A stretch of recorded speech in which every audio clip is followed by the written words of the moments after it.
Hey, how are you? Tuğçe and Julia. Julia is joining us from America, from USA, and Tuğçe is in another area of Turkey. She is in a very beautiful area of Turkey right now.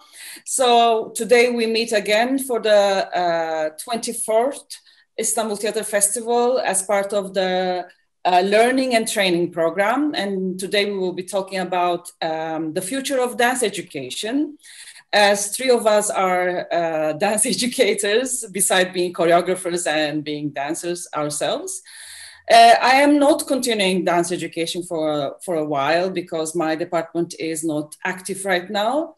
But Julie is the chair of dance program at Rutgers University, Mason Gross School of the Arts. And Tuğçe Tuna is also a chair of the contemporary dance program at Mimar Sinan University of Fine Arts. So we have the leaders of dance education in two different countries. And right now we are at a very interesting time of our lives, especially for dance education. It means a lot, not very positively, of course, but it is a time to think what works, what cannot work for the time being, for this strange situations. And at the same time, I still want to have the conversation around dance education in general. What do you think that even if it wasn't pandemic, even if it wasn't the situation right now that we have to live, what would have been your ideas about dance education for the 21st century? So maybe we start with Julia as our guest from USA and very early morning. And thank you for her accepting our invitation.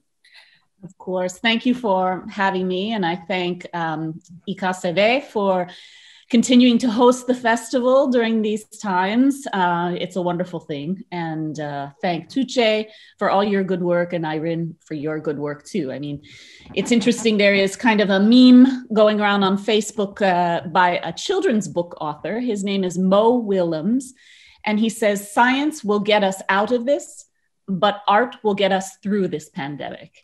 Yes. So it's a very good thing that we are continuing with our art, of course, during this, as we always do, as artists always do. So I'll give you a little bit of background on first I'll start with the pandemic situation and what is happening in the US. So my institution took a very conservative approach. We are 40 minutes from New York City. New York City was one of the epicenters of the virus. Thousands of people dead. And we are very close. So our university took a very conservative approach and we have been all remote learning. So our dancers in different parts of the USA and some overseas are in their living rooms, Zooming in to take class. We have sent probably about 50 pieces of marley floor. We took our marley floor from our theater and we cut it into pieces and we sent it to the students. Oh. It's kind of crazy thing, but that's what we did. Rolled it up and sent it through the mail so they could have floor in their homes. Yeah. And this is a very distinct situation because other universities are not doing what we're doing. Other universities have decided to be in person, many of them, wearing masks and making little boxes on the studio floor, as you've probably seen in the media. And I think it worked for them until now. Because now the middle part of our country is a huge problem. And I think now many of them are sending their students home. So it's, I'm not saying that what we did was right and what they did was wrong. I think each of us chose our based on our own circumstances. But I'm curious to see with those institutions, if the pandemic continues to be rise and cases continue to rise, they may not invite their students back. Right after the new year, after January. So it's going to be interesting, but we have certainly had to deal with our students' frustration not being together in the studio. We have made a lot of dance films. A lot of dance films. Actually, last night and tonight is a senior thesis, a fourth-year thesis. Went very well last night. I have to say, dance films are shorter than dance pieces. So it was a very short evening of thesis works last night, about 1 hour, which was kind of like, oh, okay. But yeah, I think the challenge we have, of course, from a learning and training point of view, is thinking about pedagogical techniques that you can use on Zoom. One, to keep your students engaged, and two, the types of physical training you can do that is safe. So we have had a few injuries of first-year students. One, because they're first-year students and they are not able to be in the studio, and they don't have the guidance, the hands-on guidance of the faculty. So we've had a few injuries. The other levels, we say the upperclassmen, the second, third, fourth, they're okay. I mean, they have a better sense of how to take care of their bodies at home and when to jump, when to not jump, these kinds of things. So that's kind of where we are right now, using a lot of tools. I certainly have tried to help my faculty, what we call upskilling here. So you learn a new program every 2 weeks or something, some sort of online program that can help you deliver your content. So the faculty have been quite good about that. The only other thing I'll mention is I have some contacts in Asia, and they have contacted me. So I'm starting to have some connections with the Hong Kong Academy, also the Nanyang Academy in Singapore. So it's very interesting to have those connections and understand what they're dealing with, because even though the rate of pandemic has dropped in those countries, they are also continuing to stay remote because just the concerns. So I feel like I'm kind of a part of different consortiums now to kind of keep a sense of how people are doing. And Hong Kong did the similar thing to us. They have more money than us, but they actually bought these floors for their students that roll up, and they also sent the floors to their students. And Singapore, actually, the rate of infection is so low in Singapore. They've been having classes in person, some of their classes, but it's very touch and go, watching the rates. So, that's my introduction. And then I would love to hear what's happening in Turkey. And then we can always circle back to kind of, Sure. the other question. Yeah. Awesome. So, yeah, awesome. Every time I speak to Julia, I learn something new, which is awesome for me. And it's amazing that you sent all these Marleys to your students, that you help them create some kind of a dance environment in their homes. So I see that everybody has their studio kind of spaces in their homes. Also, I see it's similar with the situation with Mimar Sinan students, right, Tuğçe?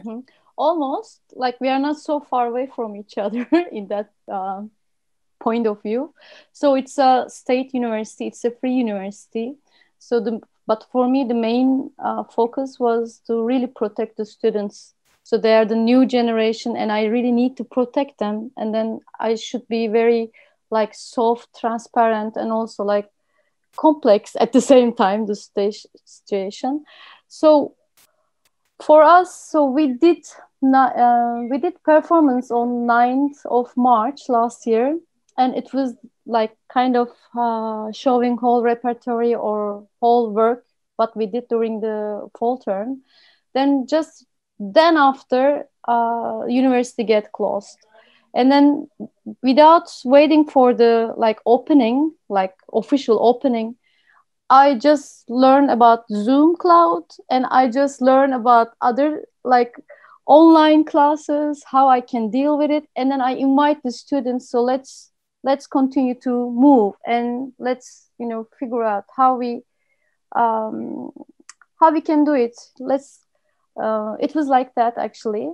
So I spent 2 weeks online, like almost 7 days, 24 hours, to rebuild all the content of the classes, like for each level. Because also in Turkey, it's a little bit different. Some of our students, they would like to stay away their families. They're in Istanbul, so they're coming from different sides of Turkey to Istanbul, and then to have to go back to that, atmosphere was very stressful for them, I would say.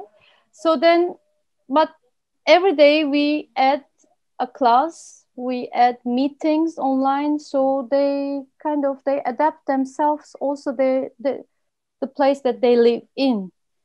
And before the official education start, a week before, we start official education online with whole levels. So of course, because we did the performance for the year, spring term, I was little bit fine, but this term I'm a little bit, concerning about it, because we are doing lots of digital work as you do. All the composition and choreography classes turn into videography or digital performances, or digital relationship with body, technology and body, this kind. But still, of course, I'm looking forward to work as a old school way, with the kinesthetic empathy, with this vibration. Also as a teacher, to teach online, it's another job. So it's another kind of, I really question myself, how I'm teaching, which words that I should use. Because normally in dance class, you also lead the reflex. So you create atmosphere, and then you don't talk everything. We don't block the mind. But when we come to online, I have to explain each details in a very right way, and it gives me a little bit of we have distance, also we don't have any distance, but I really miss to work on body mate classes really.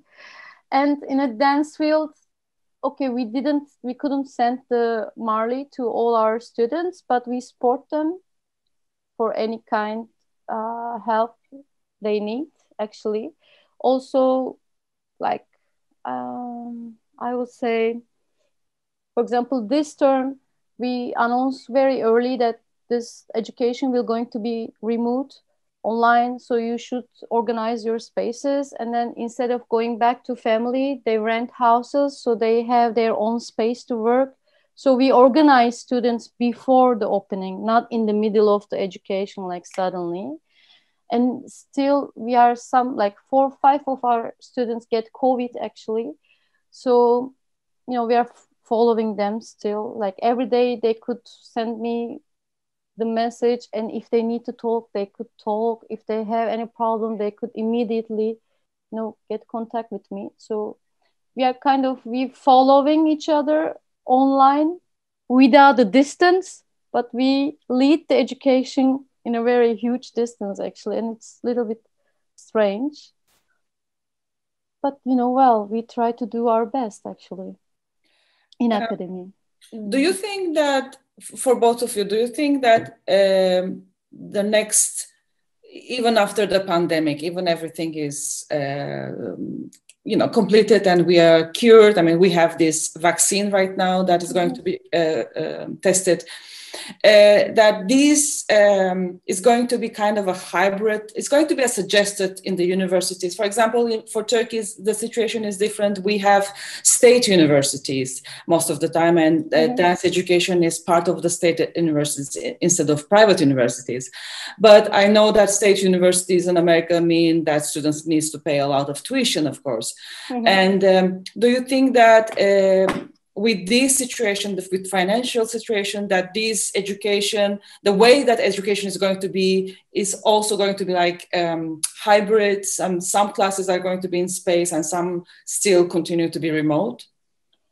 Well, for me, the students, the new generation should learn how to use internet with dance, art of dance. So this is part of it anymore. So we cannot just cut it off and then, go back to old things. No, we are adding.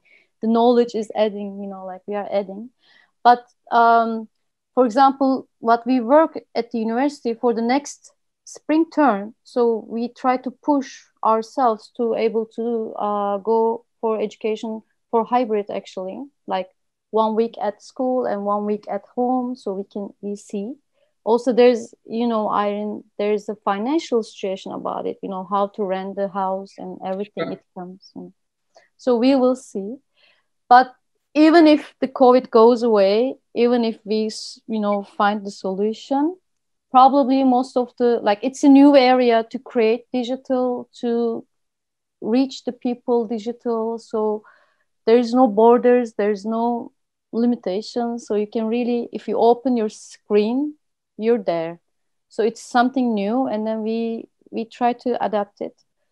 But I don't know who's going to prefer to work like that. I don't know.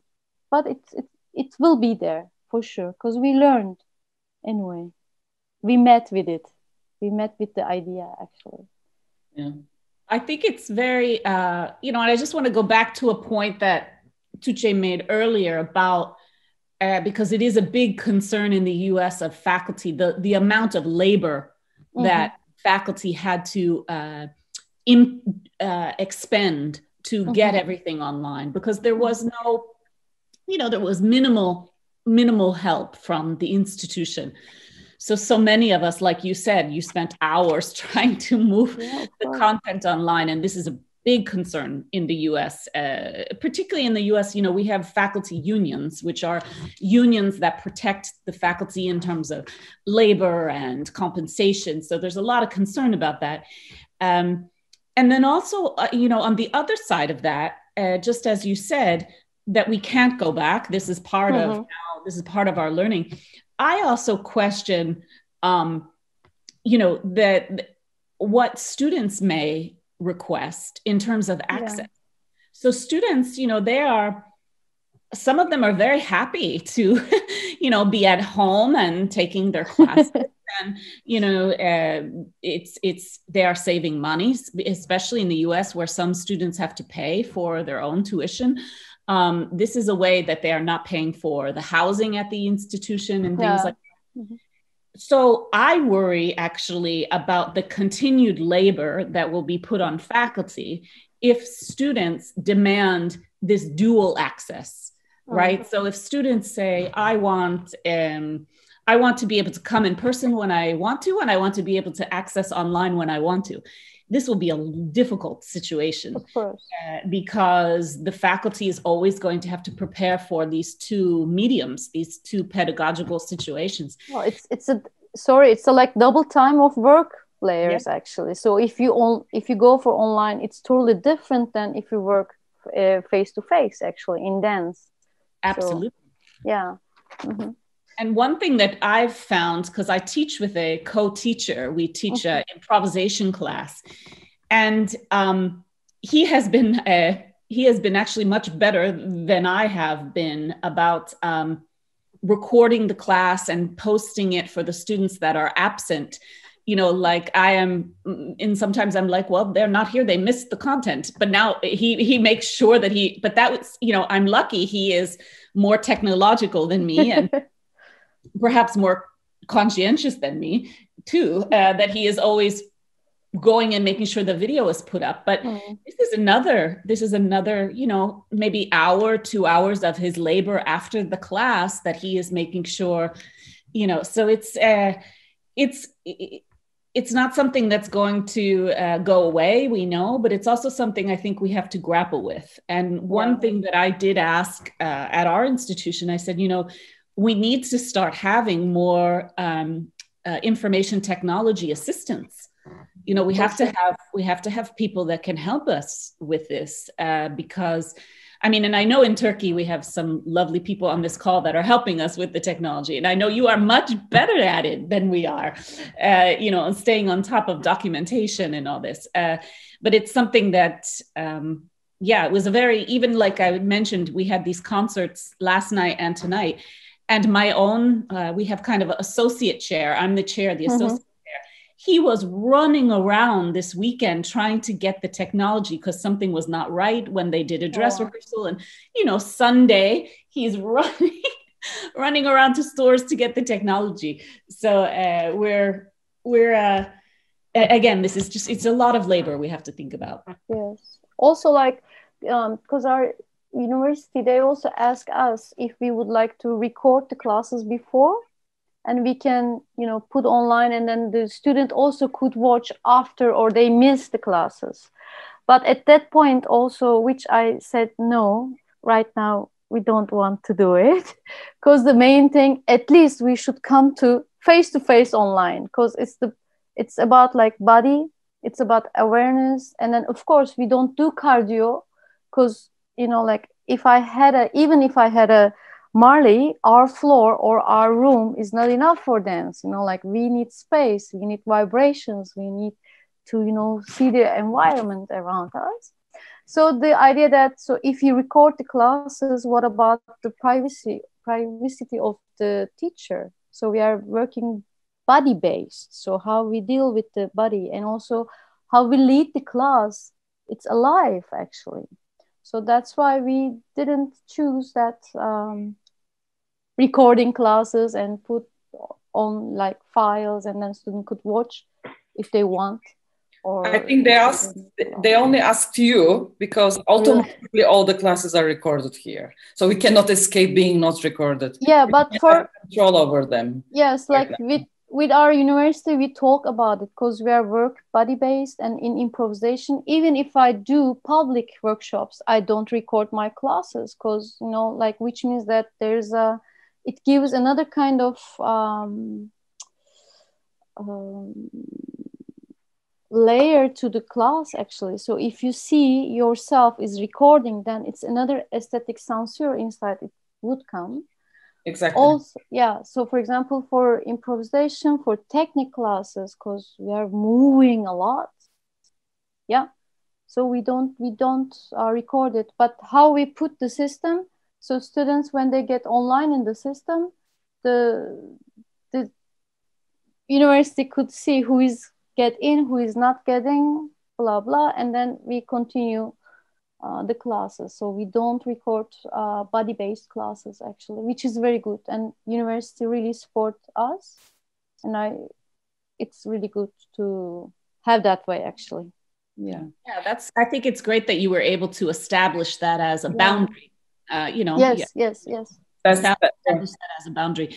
We do record some of our classes, and then some we don't. Again, it's the issue of intellectual property. You know, this is, you know, how you lead your class, Tuğçe, is a part of your intellectual property. It's, you have a way of articulating and such. And this is a big debate, you know. Yes.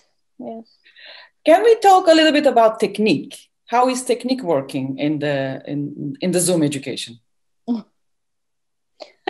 Technique. Well, without doing cardio, we try to do every classes, and also we ask the students have a space like 3 square meters, 4 square meters spaces could move. But even we cut the jumps, we cut the off balance and reach out. So we are doing, you know, very minimal, and we don't do so much head and tail connection or relationship movement so fast. We are doing like slow, so we cannot go like fast combinations. We couldn't go for the long combinations. Normally like 3.5 minutes combinations, they became like 30 seconds of combinations.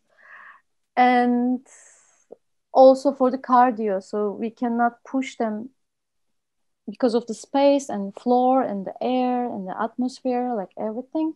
So we try to work more on body awareness, work with more on somatic theories, you know, work with own perspective. So we are a little bit like, I would say, not the limitation, but we switch the focus. Yeah, focus a little bit, because Otherwise, they will get injured anyway. We also, so I'm a teacher. I don't have a dance studio. I transform the room to a studio. Even that, like I cannot run. If I cannot like 2-3 steps run, how can I, lift up the classes? So we all kind of little bit like calm down. So that's why also we would like to go back to the studio as soon as possible. Yeah, we are very much the same. The only thing I would say is different for us is we are very fortunate to have an athletic trainer who is on our staff. So she has been spending, all this time researching what can she do, even though the cardio, they're on their own. They have to go outside and walk or, ride their bicycle or whatever. For sure. Yeah.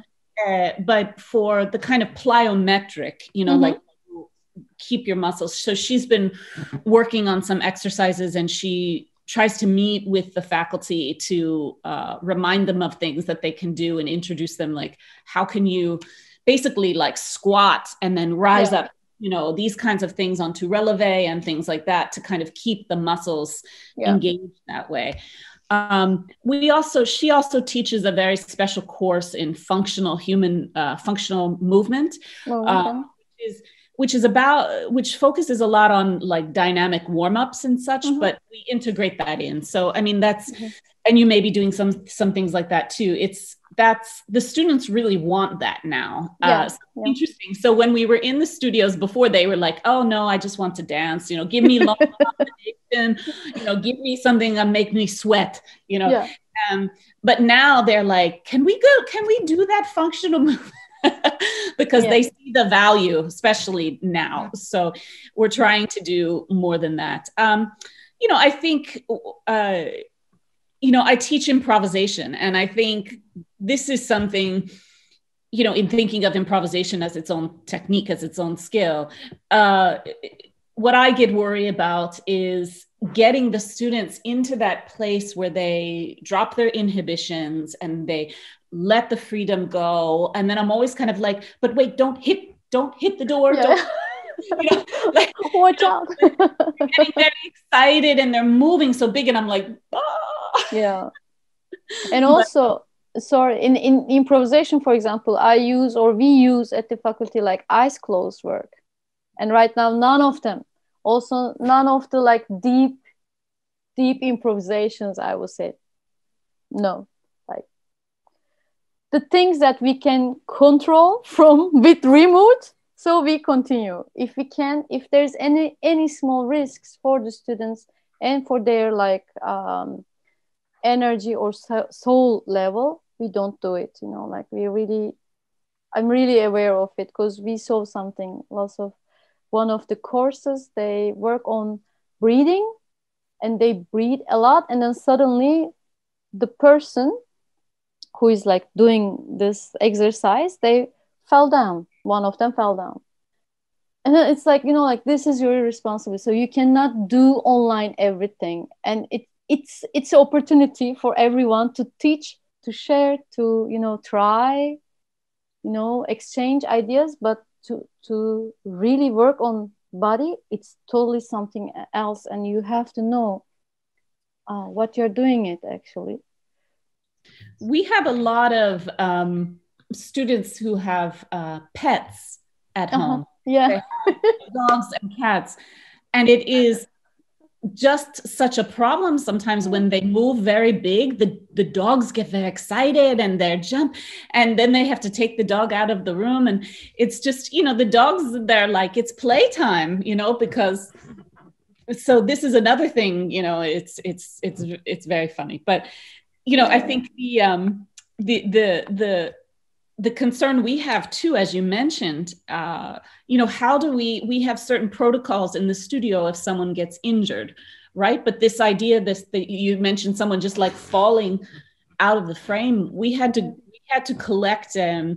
We went through a very deep process of collecting everybody's emergency numbers, because some of our students are at home alone. Their parents have gone to work and they're dancing, and if they fall over, there's no one to help them. Yeah. So every class we start every class asking, who is dancing alone today? So that we, in case they fall out of the screen, something happen. We have someone to call. So this is our habit now. Who's dancing alone?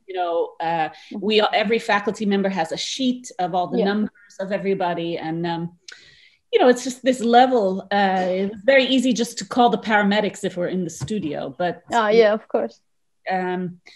This level of safety and concern is very, huge, of course. Julia, how many departments are closed right now and they have no chance to be reopened in America? I heard that some of them couldn't survive this pandemic. Dance departments. That's interesting. Actually, I know really only of one that completely closed. But that I think was kind of going to close anyway. There were two that were threatened, one in Hawaii and one in Nebraska, which is in the middle of the country. And they were under threat, but a lot of us wrote letters, and of course the letters don't do any good, but they were able to figure out their, I don't mean to be cynical, but nobody cares what Julia says. So when you have a $1 million deficit or something, but they were able to figure out their finances and stay. But this is a very it's a very critical question. And it's something that I think, ties back to your other question, Ayrin, where is dance going and where does it need to go to survive? I've been, in our department, we've been taking a lot of consideration because the United States has such a problem with race and such a problem with inequity in terms of representation of different races and different types of forms. So as a department, we've been looking at that, how do we bring other forms besides European-derived forms, African-American forms, Asian forms, indigenous American dance forms, South Asian, Indian forms. So we've been, I think that's really been a big push across the country. So I don't think we're unique. So I think that's been where dance education has been heading. The idea of decolonizing your curriculum so that you can have students of multiple races and backgrounds see themselves in the curriculum that they're learning, right? So that's been a push across the country. The other thing, though, that is very interesting to me is how many students are interested in science. And I think this comes from one, just they are concerned about making a living and supporting themselves. So to be honest, and then also this generation is very interested in climate change and what that means for their future. And now the pandemic, right? So there's kind of, three things through a trifecta, so to speak, of things that are weighing on their brains. So we're getting a lot of interest from students who, and I just, before the pandemic in February, I went to, we have a national high school dance festival where like 800 students come. Wow. Middle school and high school. It's like crazy dancers everywhere. And they come from Asia too over. And when I was there, they're coming up to the table and you're talking about your program and you're trying to recruit. And so many of them said, I want to dance and then I want to be a nurse. I want to dance and then I want to be, a physical therapist. And I want to dance and I want to be a doctor. And I was like, okay, well, then I have to listen to this and think about, how am I going to give them curriculum and help them guide them towards these kinds of careers. And, Rutgers, we're lucky at Rutgers, we have a medical school. We have a medical school. We have departments of public wealth and public health, public health, and also physical therapy, occupational therapy, all these kinds of things. So we're looking a little bit into that. Not that we are abandoning the art, because the students that go through our program have to do their 4 years of artistic practice, technical practice, creative practice, theoretical practice. But then where might they go next? They might take that and work with people with Parkinson's disease, or they might become a dance therapist, or, you know, so we are slightly changing. We used to be a conservatory that was like, we create performing professionals. We create performers for the stage. Well, we're still going to do that to some extent, but we're opening our lens a little bit more. Yeah, it's almost the same here. I actually started to do it like 5 years ago, because I'm also like, I'm a body-based dance and movement therapist. Also, I work that way too. And in Turkey, we need a lot of people to move and be in the peace with their own bodies. And so that's why I'm like telling our students, okay, be professional dancers, teachers, and like creators, like choreographers, but also you may go for this side jobs to, survive. Because in Turkey also, dance artists, we are really in a bad situation actually. Okay, I'm working at the academy, but lots of my colleagues, they don't have job right now. And that's why with the knowledge and with the big awareness of body, they should work with different areas. So that's why I changed the whole schedule for the university, and we add this, and then it helps the students really understand the body as a whole. It's not just last point. It's also the tool. It's also your vehicle. It's your space that you live in, and then you can really guide people, and you can really maybe help people, and it's really nice. And then last year in the beginning of April, because I consider body as a space that I live in, so that's why I think that this pandemic could be a good opportunity to create another kind of understanding, body mind centering, or like how can you be more peaceful with your body, because people start to listen themselves, and it was very huge. It was very huge energy about it. Like everybody starts to do yoga, everybody starts to eat a little bit like, better, maybe I would say. They start to drink water maybe, because they need to understand they have to protect the body to survive actually. So therefore, I start to make open meetings in the name of Açık Buluşmalar, open meetings. And the only rule was you have to open your screen. And in 3 months, we met with 5,000 people from different areas to do body awareness and somatic learning. And then they re-meet their bodies. And suddenly, after a while, because I was doing like when I was empty, not classes, but my students' parents, they start to join that workshops, free online, like 1 hour, but 3 times in a week. And they, after a while, they said, wow, you're working on body. So the idea as a body, it starts a little bit change, it's at least in our, square, a little bit. But now, right now, the students, they really would like to be a like physiotherapist or therapist or dance and movement therapist, or, it's something, it's a little bit like change, but still we are trying to do professional performance. But it's all about the process. So if you go to process on your own, like peaceful and like, then it will come, I think. It will come.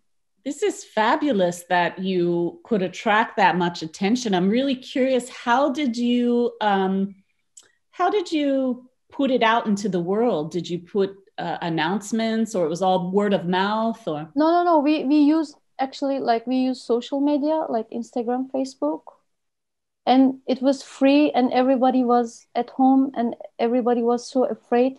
I'm still afraid a lot, of course, because the thing that we are like face to face, like COVID, we don't know what it is actually. So that's why we are afraid of. And then like, what, but in meantime, what happens in body? And I said, okay, so just let's start from the body, base of body. So every week we choose one part of the body, like head, spine, pelvis, legs, hands, feet, etc. Then it was like unbelievable. At the end, we have this like 5,000 something people. We also did a Skinner release technique with them. We also do just stretching, breathing and stretching, for example. And it was really nice. And then like two of our new students, they come from these meetings actually. So they just changed their minds and then they would like to join the dance. And also even this pandemic situation, we did entrance exam face-to-face in studio. And then we put lots of limitation, like age limitation. I asked lots of doctor reports, a lot of things. Even though we hit the, peak point that lots of people apply for the dance department actually, which is really good. And then we choose like 16 of them. And they're really like fighters. And they grow up with it. So I need to adapt to them to lead them, like it's unbelievable. I think what is so exciting about this initiative is that it's a level of community engagement that you may not have done before the pandemic, right? Mm-hmm. So this is, I think a lot about leadership during this time, being leaders. Mm-hmm.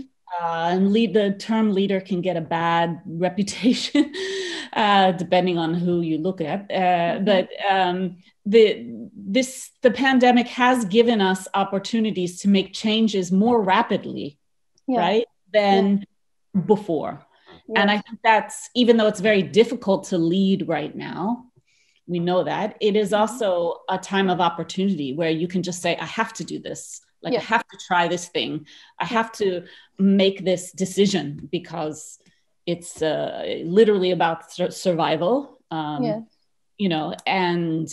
I think it's fantastic. I mean, the level of community engagement, getting 5,000 people to join it's fantastic. I mean, this is the kind of thing, it's, I think can have such lasting effect, such lasting impact on people. Yeah.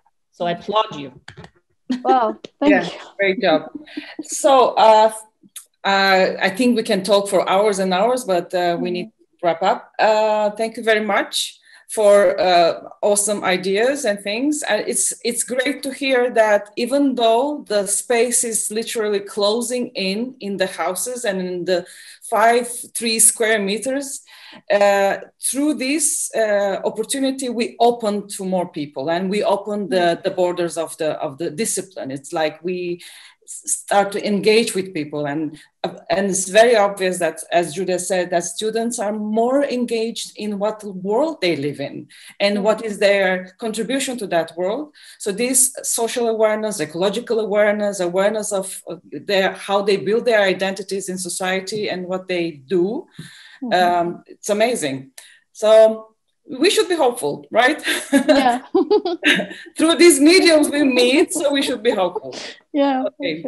Thank you very much. It was awesome meeting you in different parts of the world, and hope to meet you again very soon. Yeah. Maybe. But isn't it amazing? Like, we're in the 2 different continents and we're still come together through body.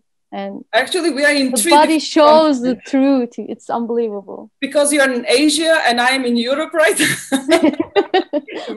Actually, 3 continents, 1 body. One body, exactly. Thank you again. Thank you all so much. Thank you very much.